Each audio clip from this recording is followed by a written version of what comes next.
लोकतंत्र में लोकप्रियता नापने का सबसे बड़ा पैमाना जनता का वोट होता है, मगर बदली हुई परिस्थितियों में अब लोकप्रियता मापने के पैमाने भी अलग अलग हो गए हैं, बदल रहे हैं। जनता का चहेता कौन है यह जानने के लिए तकनीक का सहारा भी लिया जा रहा है और उस नज़रिए से देखें तो राजस्थान में पहले नंबर पर कांग्रेस नेता सचिन पायलट हैं, दूसरे नंबर पर अशोक गहलोत हैं, तीसरे नंबर पर हनुमान बेनीवाल हैं और चौथे नंबर पर वसुंधरा राजे हैं।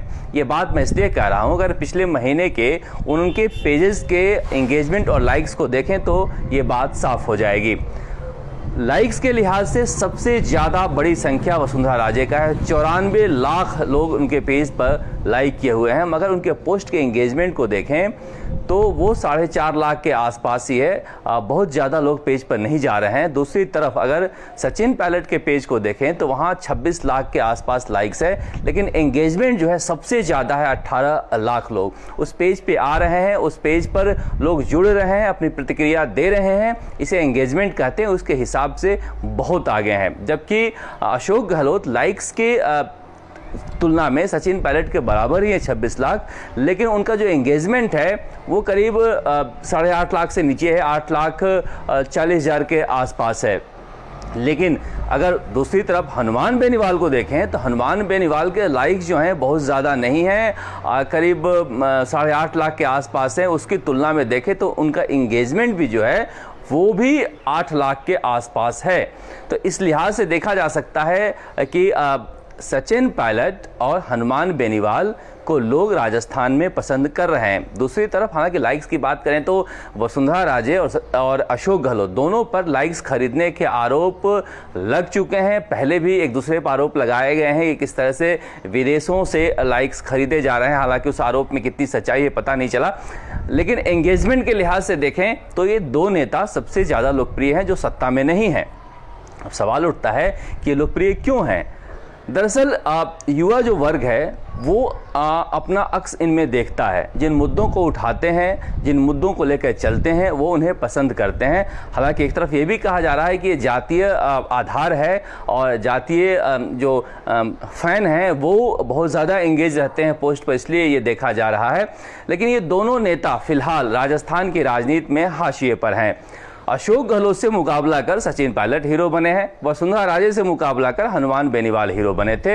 यानी एक तरह से देखा जाए तो राजस्थान में जो 20 साल से शासन है अशोक गहलोत और वसुंधरा राजे का, उसके खिलाफ भी लोगों में एक नाराज़गी है कि एक बार मैं एक बार तू के इस व्यवस्था से जनता निजात पाए। ये भी एक कहा जा सकता है इसकी वजह कि इतना ज़्यादा ये लोकप्रिय हैं सोशल मीडिया पर।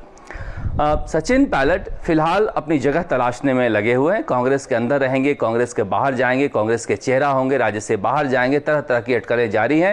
लेकिन हनुमान बेनीवाल का ऐसा लगता है कि उनका मन जो जी है वो भर रहा है बीजेपी के अंदर।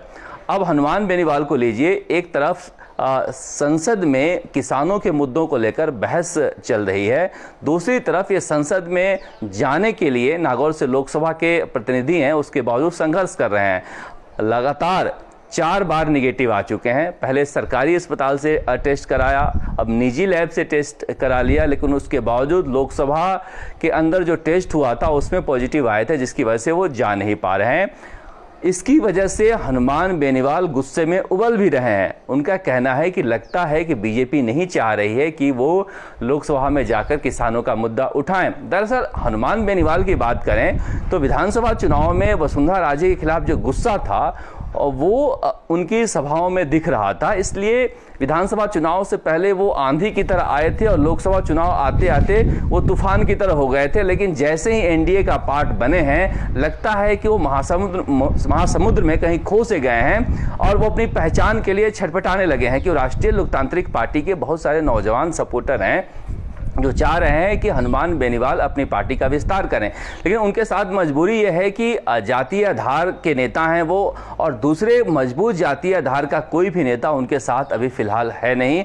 हालांकि ये भी कम बड़ी बात नहीं है कि अपने बूते वो 3 विधायक जिता कर लाए हैं, क्योंकि उसके बावजूद उनके पार्टी का विस्तार नहीं हो रहा है, जिसकी बड़ी वजह है एनडीए में शामिल होना। इसलिए कहा जा रहा है कि हनुमान बेनीवाल भी अब नया रास्ता खोज सकते हैं, नए रास्ते की तलाश में हैं और बहुत दिनों तक वो एनडीए का पार्ट नहीं रहेंगे।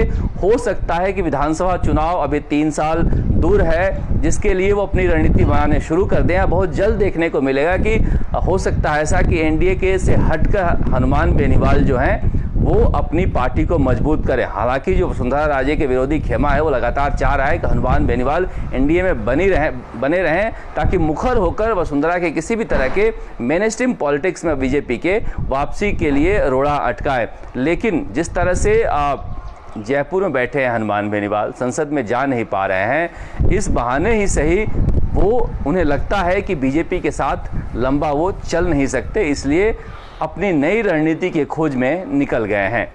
राजस्थान तक के लिए जयपुर से शरद कुमार।